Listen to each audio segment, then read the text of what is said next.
What's up guys, WWE Stage Creator back here with another video. Today I'll be giving you my review of WWE Clash of Champions 2019.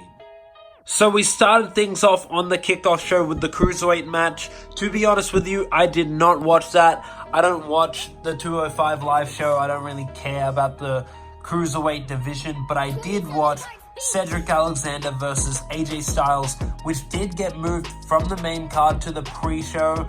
I understand they had a lot of matches on the main card. They needed to move something to the pre-show, so they moved this match. I know AJ Styles, he is a big star. It is a bit weird to move this match to the pre-show, but it had the least amount of story and build-up going for it. So it does make sense that this match would be moved to the pre-show, and basically this was a really good match, but it was basically a squash. I mean, Cedric Alexander just got smashed in this match. I mean, he got a Styles clash on the outside. AJ Styles put him in the ring. He could have beat him there, but he continued to wear him down, hit him with a phenomenal forearm, which Cedric sold perfectly. That was really awesome. And then he hit him with a Styles clash, and AJ Styles won the match, and then the OC beat Cedric up to add insult to injury after the match. And yeah, I don't know where they go here for Cedric Alexander. He had a really nice reaction in his hometown, but I don't think he should have another match if, he just got destroyed, so why should he deserve another match? But yeah, very good piece of business here on the kickoff show. We get to the main card and we start out with the Raw Tag Team Championships. Roode and Dolph Ziggler became the new Raw Tag Team Champions after beating Braun, Strowman, and Seth Rollins. And I told you so. If you watch my action figure match, these guys won, and they won in pretty much the same way that they won at the show. Go watch it, go check it out. But basically what happened is Braun Strowman accidentally hit Seth Rollins, and then glorious DDT, 1, 2, 3. Roode and Dolph Ziggler are the new Raw Tag Team Champions, as I predicted. Then we went to the SmackDown Women's Championship. In a decent match, Bayley beat Charlotte Flair in Flair Country, and she beat her by pulling her into an exposed turnbuckle and pinning her, and then for some reason grabbed the championship and proceeded to sprint out of the arena. Don't know why she sprinted out of the arena when Charlotte was pretty much knocked out after hitting her head on the exposed turnbuckle. Doesn't really make sense, but yeah, I like this heel turn that they've done with Bayley. She's very interesting now, way more interesting as a character, and I look forward to seeing what they do with her next. Then we get to the Revival winning the SmackDown Tag Team Championships off of the New Day. What a great match this was. The Revival are Raw guys, but they won the SmackDown Tag Team Championships, and this is really cool. And I'll get into why I think this is really cool a bit later, but the way they won this, they hit the Shatter Machine on Big E outside the ring, hit it on Xavier inside the ring, but they added insult to injury. They could have just won there, but they did a knee bar to Xavier Woods' injured knee, and yeah, they won by Xavier Woods tapping out, and they are the new SmackDown Tag Team Champions. Does that mean that they moved to SmackDown? Want to know what that means, but we have Raw guys as SmackDown Tag Team Champions. Then Alexa Bliss and Nikki Cross retained their SmackDown Women's Championships. Alexa Bliss came out in the Harley Quinn gear looking pretty cool, and yeah, this match, it was alright. They beat Fire and Desire, Mandy Rose, and Sonya Deville, which I really like them as a team. But Nikki Cross and Alexa Bliss, they've been great as Women's Tag Team Champions. Iconics wasn't given much TV time. They were annoying, and they weren't good in the ring. Sasha and Bayley really weren't given much to do. But Alexa Bliss and Nikki Cross, they've been a good duo way before winning the titles, and they are really, really good as champions, and I want them to keep the championships on them for a while.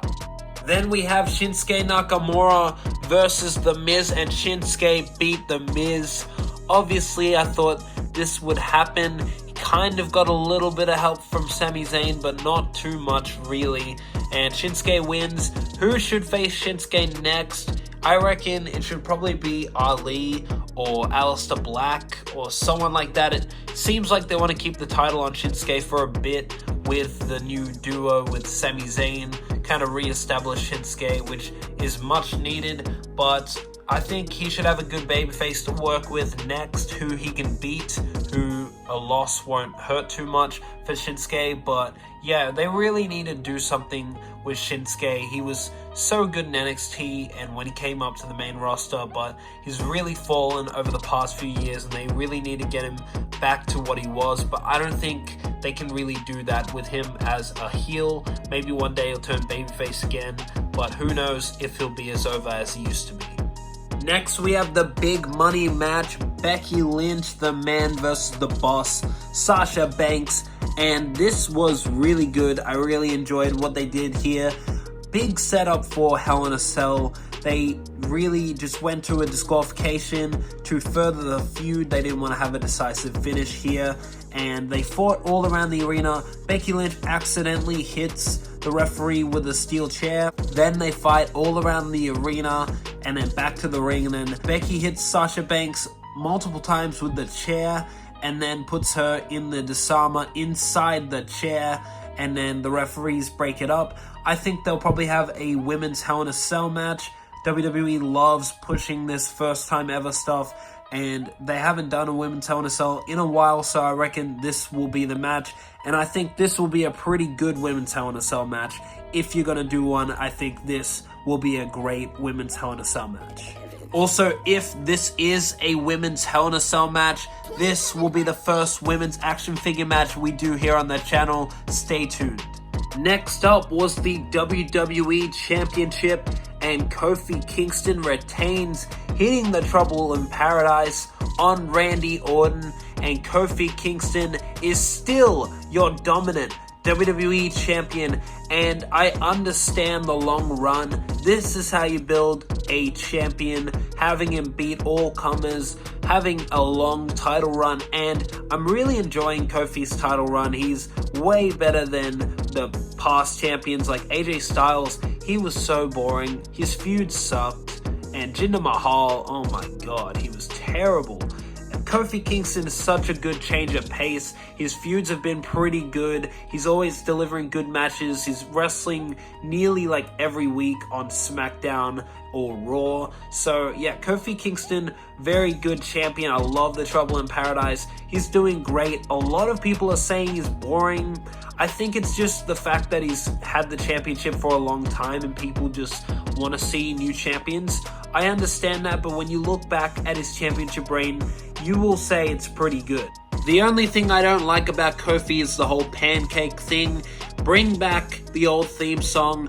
Bring back the pyro with the boom, boom, boom. I really like that. Throwing around pancakes, I don't know. You just can't take him seriously. But Kofi as champion, I'm really enjoying it. Look at the SmackDown roster. Who is there to beat Kofi Kingston? I think Randy Orton is the perfect guy to become the next WWE champion. And that's why I thought that he should win the championship. I thought he would win at SummerSlam. Here I knew too well not to bet against Kofi Kingston, but you know, the story really called for Kofi to win here, and he got his win over Randy Orton, but Randy Orton could still become champion if they don't totally and completely forget about this storyline.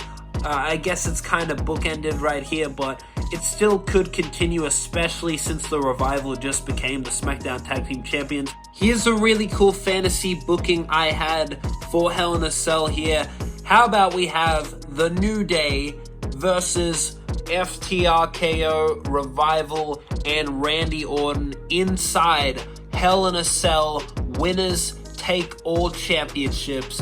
Kofi on the New Day side has the WWE Championship.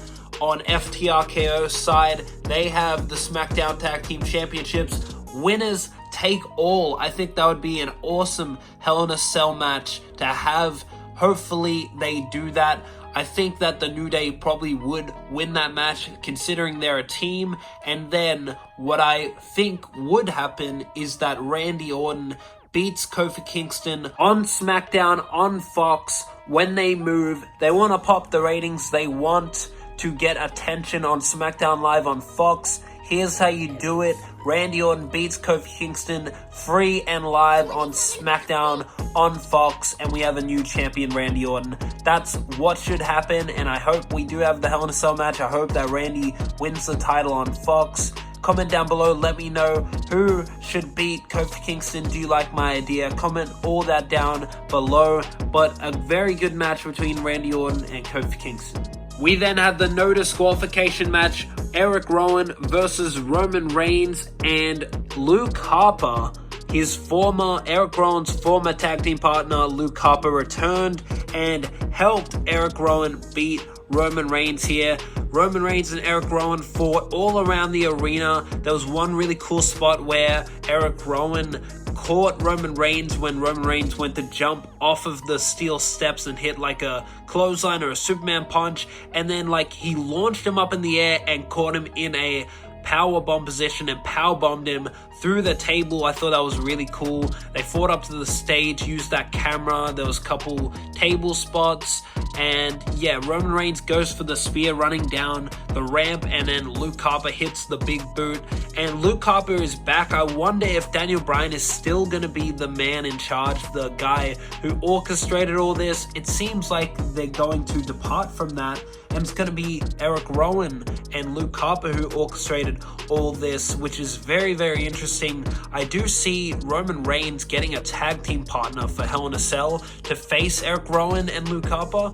I think probably Buddy Murphy, after what happened with them and him being featured in the storyline and turning babyface and earning the respect of Roman Reigns. I think they could team up to verse these guys. Could even be Daniel Bryan. If Daniel Bryan turns babyface, he could face these guys. So it'll be very interesting to see what they do, and if Daniel Bryan actually turns out to be involved somehow in the attack of Roman Reigns, or if they're going to completely depart from that idea and have it solely on Erick Rowan. But very interested to see what they do. Getting into the main event, we had Seth Rollins defeat Braun Strowman and retain the Universal Championship. After losing the Raw Tag Team titles, Seth Rollins defeated Braun Strowman in the main event of Clash of Champions in a really, really good match. These guys surprised the hell out of me and put on a hell of a show in the main event. It took, I think it was 3 or 4 curb stomps and a pedigree. Seth Rollins brought back the pedigree to beat Braun Strowman here in this match, and I thought that they would probably go for the triple threat Hell in a Cell match, but it doesn't look like they're going to do that because Braun Strowman lost clean to Seth Rollins, and they kind of gave a knee injury to Braun Strowman to kind of protect him there. But after the match, Seth Rollins goes up to the stage and celebrates, and then the lights go out, and here is the Fiend who said he will see Seth in hell is here, and he attacked Seth Rollins, hit him with Sister Abigail on the stage, then put him in the mandible claw. So this should be really, really good. Seth Rollins will be locked inside the Hell in a Cell with the dangerous Fiend, and I do not see the Fiend losing to Seth Rollins, and that is going to be really, really awesome. I can't wait to see what they do there with that and the Fiend. That would be really awesome if he became champion, had a really long run.